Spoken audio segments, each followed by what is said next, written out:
So, I've talked about how passionate I am about health, but in the subsection of health, I'm really passionate about exercise. I could talk about exercise for hours, days, maybe, because that's where most of my education and training has been. I have, as previously mentioned, been the team physician, one of the team physicians for the U.S. cycling team for a number of years. I was actually at the Olympic Training Center for a while and had the privilege of being the team physician for the U.S. boxing team ringside at the national championships back in 2005.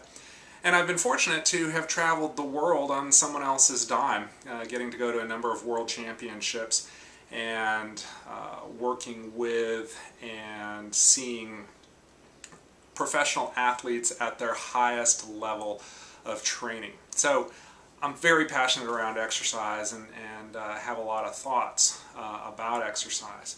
But the reality around exercise, as in diet, as we previously spoke, there are a lot of truths out there, and most people, most trainers, most books are advocating for one particular way of doing something. As a for example, in the area of exercise physiology, there are some basic formulas that we apply to people to be able to guide how they work out. And one of those first formulas is that when exercising aerobically, you want to be somewhere between 60 and 80% of your max heart rate. So you're probably asking, how do you find out what your max heart rate is? And there's a simple formula that people use that applies to the general population, and that is 210 minus your age is your max heart rate. But I can take myself as an example. If we take 210 minus 38, you come up with 172 as my max heart rate. Multiply that times 0.8 and you get 137, and you multiply that times 0.6 and you get 133. I'm sorry, 103. So for me to work out in my aerobic zone, my heart rate needs to be between 103 and 137. Well, I wear a heart rate monitor pretty much all the time when I work out, and I wear it when I race. And on the track, in the middle of a race, I have seen my heart rate go up to 213. So that means I'm minus 3 years old, according to the formula. And we all know that's not true. But I can bike all day long with my heart rate at, say, 160 to 170, well beyond that 80% threshold. And when I'm climbing a hill on my bike or when I'm sprinting against someone else, I see my heart rate often climb into the 190 range, 180 to 190 range. And when my heart rate's at 103, I'm really not doing a whole lot. It's not really that active. So we can already see that that formula is, it's an average. It doesn't apply to everyone. And the same goes for exercise. So we all have this perception that exercise needs to be painful. You've heard, I don't know how many people say no pain, no gain. It needs to be long, you need to be sweaty, you need to get your heart rate up. There are all these preconceived notions around exercise. In the last couple of years, there has been this surge of information around high-intensity training, and there's a lot of truth around it.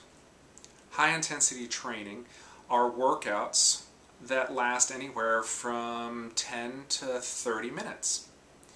And if you do that 5-6 times a week, you can get in very good shape. My brother-in-law, who is a critical care pulmonologist out at Oregon Health Science Center in Portland, is in amazing shape. He has been working out using the CrossFit program for, I would say, I think the last 18 months. And my guess is his body fat percentage is down to 7 or 8%. He's got six-pack abs. I've never seen him in this good shape. And he's only working out 10 to 30 minutes a day, 5 days a week, 6 days a week. So not a whole lot of time spent working out, but very high quality time being spent working out. He was telling me also the literature is actually coming out that is showing for people with congestive heart failure, for coronary artery disease, there's actually low intensity training that has similar percentage increases in baseline function. But there are other benefits to exercise. There was a study done by Duke University in 1999 that showed that aerobic exercise was as effective, notice that, as effective, as being treated with sertraline, which is Zoloft.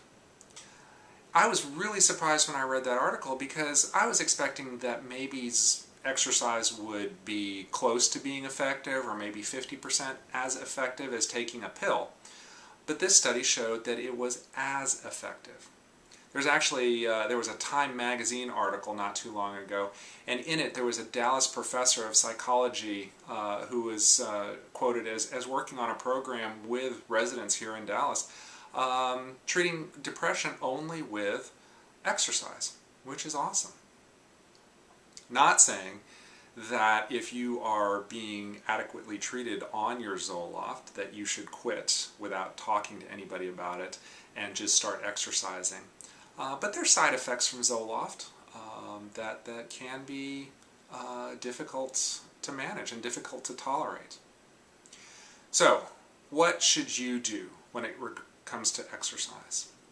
There are a number of ebooks that we have on our site, PDFs that you can download that talk about different exercise programs. So check them out. But ultimately, get cleared by a doctor before you start exercising.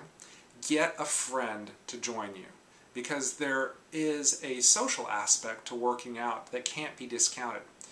If you tell someone you're going to be at the gym at 6:30 in the morning and you know that person's waiting for you there, there's an increased likelihood that you'll be there. Having someone to make you accountable is very important. So, read, gain knowledge, but go out there and do it.